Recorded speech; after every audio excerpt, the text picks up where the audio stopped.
Read me carefully. We split the tutorial in a small parts to keep learning and practices easily. Watch all from playlist.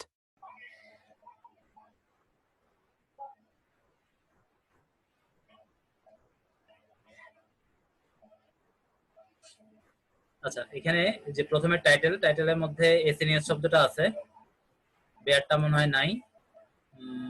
নাই, আচ্ছা যাই হোক।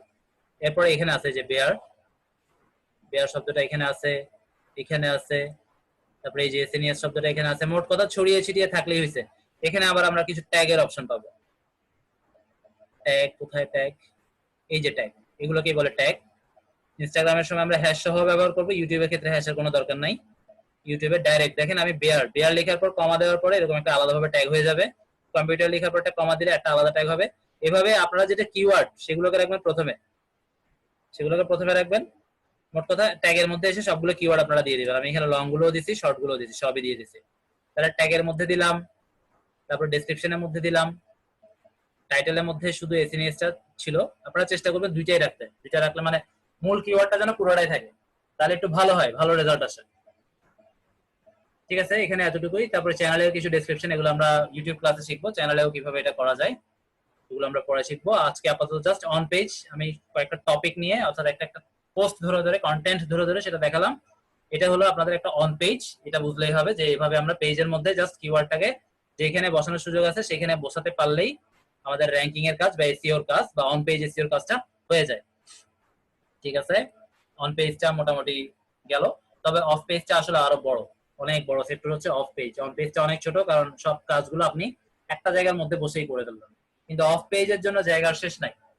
দুনিয়ার হাজার crore crore site আছে যেখানে গিয়ে তার জন্য একটা লিংক করে আসা যাবে বা একটা কমেন্ট করে আসা যাবে বা একটা পোস্ট করে আসা যাবে, অর্থাৎ ব্যাকলিংকস বা লিংক বিল্ডিং। এটাকে আরেক ভাষায় বলে অফ পেজ এসইওটাকে আরেক ভাষায় বলে লিংক বিল্ডিং। লিংক বিল্ডিং করার উদ্দেশ্য একই, ভিজিটর পাওয়া, র‍্যাঙ্ক করা। অর্থাৎ আমি একটা জনপ্রিয় ওয়েবসাইটে গেলাম, সেটা হয়তো আমার গেমস রিলেটেড সাইট। সেই গেমস রিলেটেড সাইটে আমি একটা সুন্দর গেমস রিলেটেড পোস্ট পেলাম, যেটা হয়তো খুব পপুলার হতে পারে বা অনেক ভালো একটা পোস্ট আপনার মনে হলো।